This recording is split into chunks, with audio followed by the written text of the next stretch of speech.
ओम शांति। आज का व्यक्त महावाक्य दिनांक 23 जनवरी सन 1985 से लिया गया है, जिसका पावन शीर्षक है दिव्य जन्म की गिफ्ट। दिव्य नेत्र। दिव्य जन्म की गिफ्ट। दिव्य नेत्र। दिव्य बुद्धि, दिव्य दृष्टि विधाता त्रिकालदर्शी बाप दादा बोले। आज त्रिकालदर्शी बाबा अपने त्रिकालदर्शी त्रिनेत्री बच्चों को देख रहे हैं। बाप दादा दिव्य बुद्धि और दिव्य नेत्र, जिसको तीसरा नेत्र भी कहते हैं, वह नेत्र कहाँ तक स्पष्ट और शक्तिशाली है। हर एक बच्चे के दिव्य नेत्र के शक्ति की परसेंटेज देख रहे हैं। बाप दादा ने सभी को 100% शक्तिशाली दिव्य नेत्र जन्म की गिफ्ट दी है। बाप दादा ने नंबरवार शक्तिशाली नेत्र नहीं दिया, लेकिन इस दिव्य नेत्र को हर एक बच्चे ने अपने अपने कायदे प्रमाण, परहेज प्रमाण, अटेंशन देने प्रमाण प्रैक्टिकल कार्य में लगाया है। इसलिए दिव्य नेत्र की शक्ति किसी की संपूर्ण शक्तिशाली है, किसी की शक्ति परसेंटेज में रह गई है। बाप दादा द्वारा यह तीसरा नेत्र दिव्य नेत्र मिला है। जैसे आजकल साइंस का साधन दूरबीन है, जो दूर की वस्तु को समीप और स्पष्ट अनुभव कराती है, ऐसे यह दिव्य नेत्र भी दिव्य दूरबीन का काम करते हैं। सेकंड में परम धाम कितना दूर है, जिसके माइल गिनती नहीं कर सकते।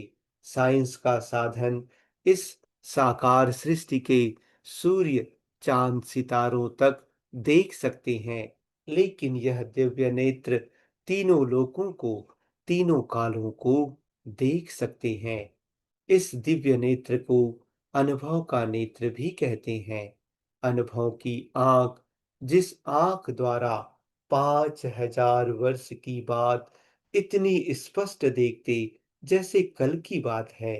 हाँ, 5000 वर्ष और कहाँ कल, तो दूर की बात समीप और स्पष्ट देखते हो ना।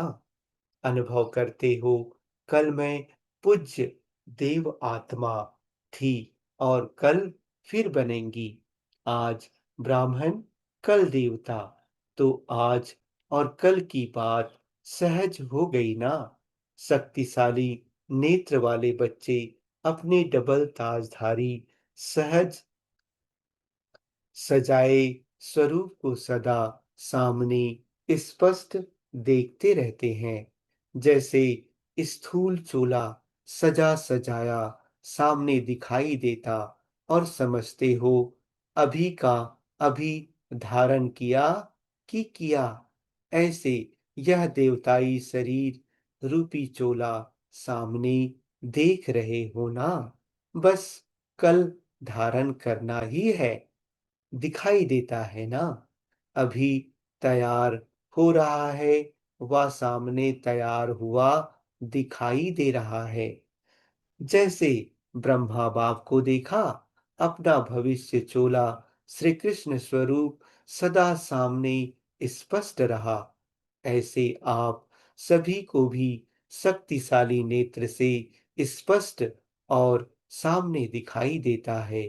अभी अभी फरिश्ता सो देवता, नशा भी है और साक्षात देवता बनने का दिव्य नेत्र द्वारा साक्षात्कार भी है।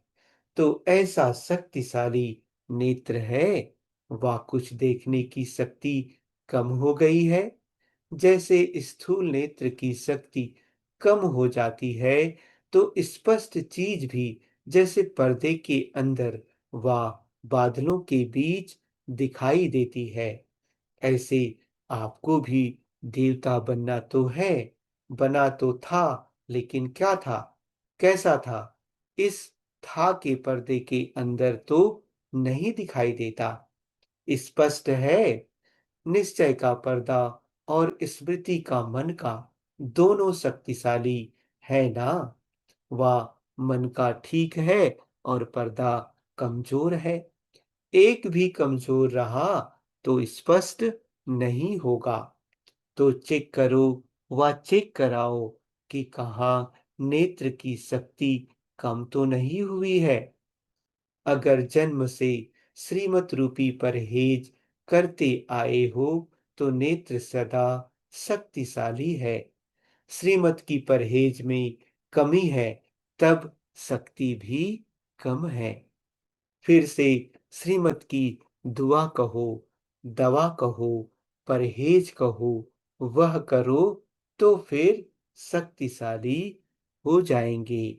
यह यह नेत्र है दिव्य दूरबीन। यह नेत्र शक्तिशाली यंत्र भी है, जिस द्वारा जो जैसा है आत्मिक रूप को, आत्मा की विशेषता को सहज और स्पष्ट देख सकते हो। शरीर के अंदर विराजमान गुप्त आत्मा को ऐसे देख सकते जैसे स्थूल नेत्रों द्वारा स्थूल शरीर को देखते हो। ऐसे स्पष्ट आत्मा दिखाई देती है ना? वह शरीर दिखाई देता है। दिव्य नेत्र द्वारा दिव्य सूक्ष्म आत्मा ही दिखाई देगी। जैसे नेत्र दिव्य हैं, तो विशेषता अर्थात गुण भी दिव्य हैं। अवगुण कमजोरी है। कमजोर नेत्र कमजोरी को देखते हैं। जैसे स्थूल नेत्र कमजोर होता है तो काले काले दाग दिखाई देते हैं।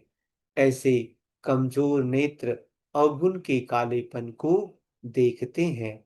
बाप दादा ने कमजोर नेत्र नहीं दिया है, स्वयं ने ही कमजोर बनाया है। वास्तव में यह शक्तिशाली यंत्र रूपी नेत्र चलते फिरते नेचुरल रूप में सदा आत्मिक रूप को ही देखते। मेहनत नहीं करनी पड़ती कि यह शरीर है या आत्मा है, यह है व या वह है। यह कमजोर नेत्र की निशानी है।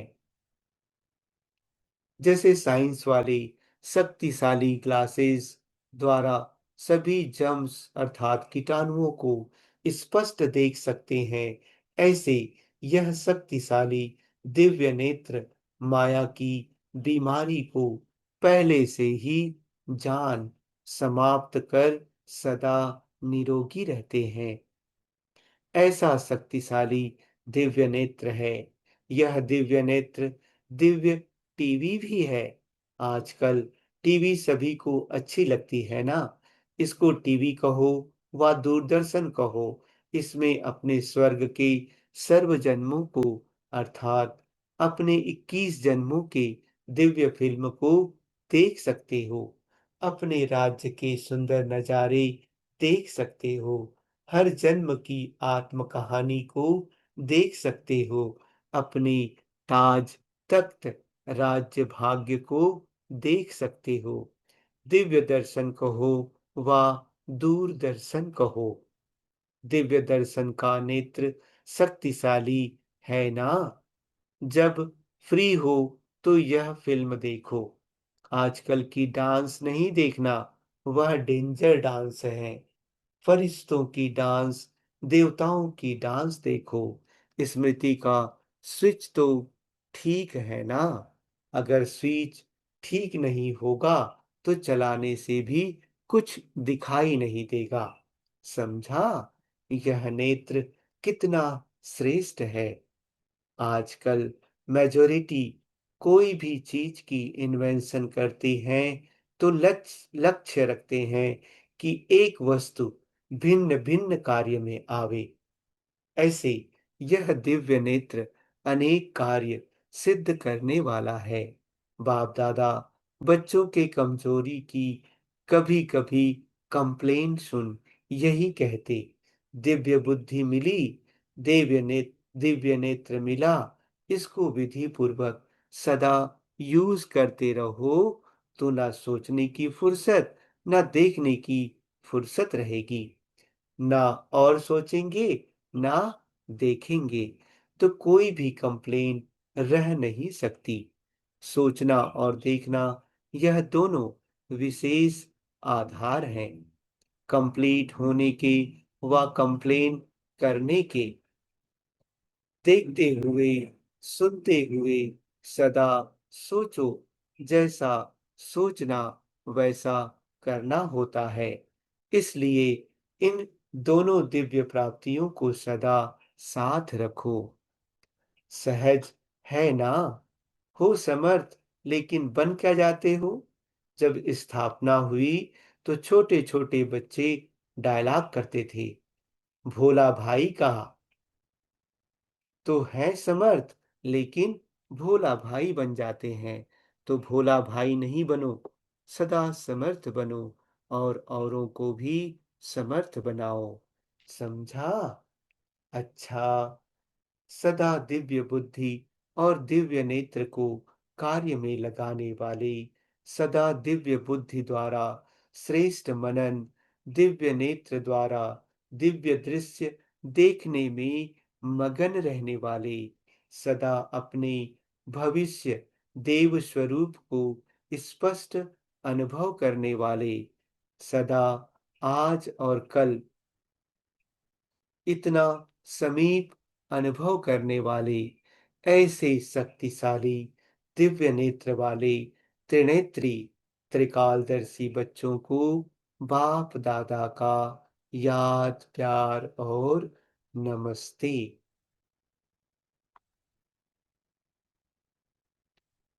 पर्सनल मुलाकात। पहले ग्रुप के साथ पर्सनल मुलाकात करते हुए अव्यक्त बाप दादा कहते, सहज योगी बनने की विधि। सभी सहजयोगी आत्माएं हो ना, सदा बाप के सर्व संबंधों के स्नेह में समाये हुए। सर्व संबंधों का स्नेह ही सहज कर देता है। जहाँ स्नेह का संबंध है वहाँ सहज है, और जो सहज है वह निरंतर है। तो ऐसे सहजयोगी आत्मा बाप के सर्वस्नेही संबंध की अनुभूति करते हो। उद्धव के समान हो या गोपियों के समान, उद्धव सिर्फ ज्ञान का वर्णन करता रहा। गोप गोपिकाएं या प्रभु प्यार का अनुभव करने वाली, तो सर्व संबंधों का अनुभव यह है विशेषता। इस संगम युग में यह विशेष अनुभव करना ही वरदान प्राप्त करना है। ज्ञान सुनना, सुनाना अलग बात है। संबंध निभाना, संबंध की शक्ति से निरंतर लगन में मगन रहना, वह अलग बात है। तो सदा सर्व संबंधों के आधार पर सहयोगी भव, इसी अनुभव को बढ़ाते चलो। यह मगन अवस्था गोप गोपियों की विशेष है। लगन लगाना और चीज है, लेकिन लगन में मगन रहना यही श्रेष्ठ अनुभव है। दूसरी पार्टी से अव्यक्त बाप दादा कहते, ऊंची स्थिति विघ्नों के प्रभाव से परे है। कभी किसी भी विघ्न के प्रभाव में तो नहीं आते हो। जितनी ऊंची स्थिति होगी तो ऊंची स्थिति विघ्नों के प्रभाव से परे हो जाती है। जैसे स्पेस अर्थात अंतरिक्ष में जाते हैं तो ऊंचा जाते हैं, धरनी के प्रभाव से परे हो जाते। ऐसे किसी भी विघ्नों के प्रभाव से सदा सेफ रहते। किसी भी प्रकार की मेहनत का अनुभव उन्हें करना पड़ता जो मोहब्बत में नहीं रहते। तो सर्व संबंधों से सर्व स्नेह की अनुभूति में रहो। स्नेह है, लेकिन उसे इमर्ज करो। सिर्फ अमृत वेले याद किया, फिर कार्य में बिजी हो गए तो मर्ज हो जाता। इमर्ज रूप में रखो तो सदा शक्तिशाली रहेंगे। अच्छा। ओम शांति।